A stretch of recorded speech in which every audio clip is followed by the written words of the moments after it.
Buenos días, profesora Flor. Mi nombre es José Cabrera y a continuación voy a ir explicando los puntos ya tratados en el módulo.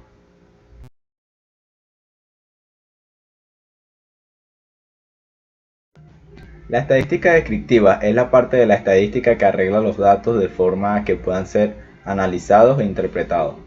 Los métodos de estadística descriptiva nos permiten determinar la tendencia central de una variable, el promedio o la media aritmética, la mediana o moda. Determinar la variabilidad de una variable, desviación estándar, varianza y rango.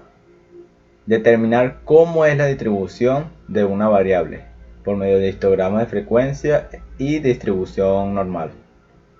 La estadística inferencial o inferencia estadística es la parte de la estadística que busca predecir o deducir características o resultados esperados de una población, basados en los datos obtenidos de una muestra de esa población. Dentro de las técnicas aplicadas en la estadística inferencial existen el t-test, que se usa para comparar la media aritmética de dos grupos, determinando si las diferencias entre los grupos ocurren al azar o de forma sistemática, indicando una diferencia real. El análisis de varianza o ANOVA, que se aplica para comparar a dos o más grupos de variables. En análisis de correlación, este revela si los valores entre dos variables tienden a cambiar sistemáticamente. El análisis de regresión permite predecir un valor a partir de otro.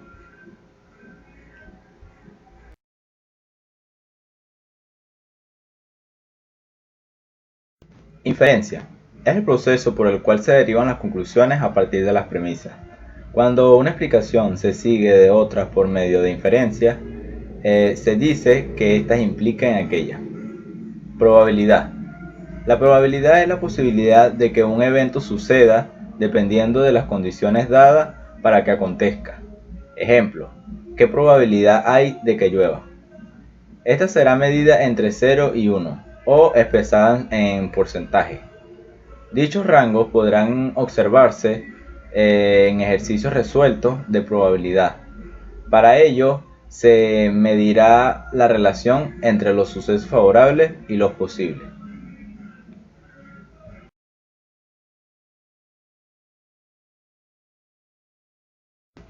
La muestra es una porción extraída mediante métodos específicos que representan los resultados de una totalidad llamada población, usando la probabilidad. Tipo de muestreo. Muestreo probabilístico. Los métodos de muestreo probabilísticos son aquellos que se basan en el principio de equiprobabilidad, es decir, aquellos en los que todos los individuos tienen la misma probabilidad de ser elegidos para formar parte de una muestra. Dentro de los métodos de muestreo probabilísticos encontramos los siguientes tipos. Muestreo aleatorio simple. Para aplicar esta técnica se deben conocer todos los elementos que conforman la población. A cada uno de los sujetos se le asigna un número correlativo y luego a través de cualquier método del azar se va seleccionando cada individuo hasta completar la muestra requerida. Para la selección se pueden utilizar diferentes técnicas que van desde una tabla de números aleatorios impresa o producidos por opciones informatizadas como una calculadora u hoja de cálculo. Este método tiene poca utilidad práctica cuando la población es muy grande. Muestreo aleatorio sistemático.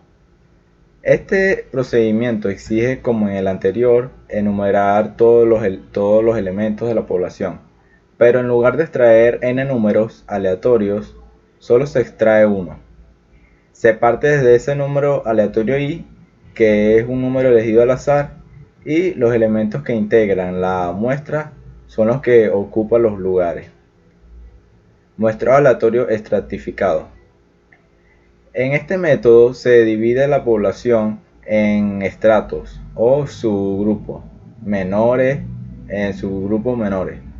parecidos internamente respecto a una característica, pero heterogéneos entre ellos, diferenciándolos por una variable que resulte de interés por la investigación.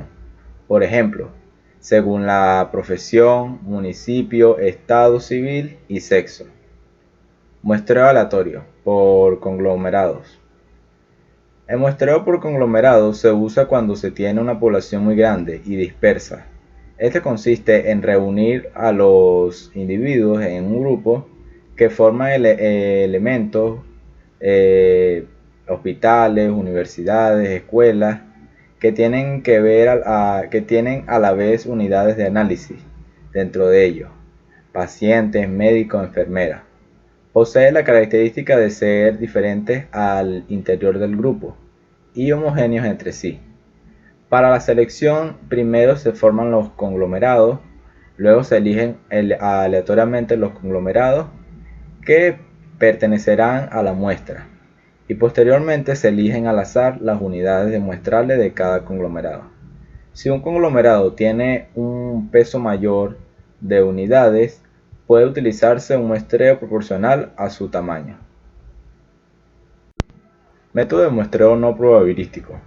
A veces para estudios exploratorios, el muestreo probabilístico resulta excesivamente costoso y se acude al método no probabilístico, aun siendo consciente de que no sirven para realizar generalizaciones, es decir, estimaciones inferenciales sobre la población, pues no tiene la certeza de que la muestra extraída sea representativa.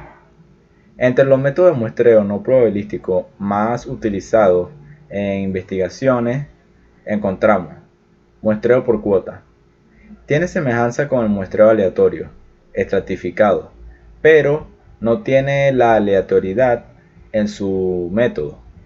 Se basa en formar grupos o estratos de individuos con determinadas características, por ejemplo, sexo, edad u ocupación. Muestreo intencional o de conveniencia. Este método se caracteriza por buscar con mucha dedicación el conseguir muestras representativas cuantitativamente mediante la inclusión de grupos aparentemente típicos, es decir, cumplen con características de interés del investigador, además de seleccionar intencionalmente a los individuos de la población, a los que generalmente se tiene fácil acceso a través de convocatorias abiertas, en el que las personas acuden voluntariamente para participar en el estudio, para alcanzar el número necesario para la muestra.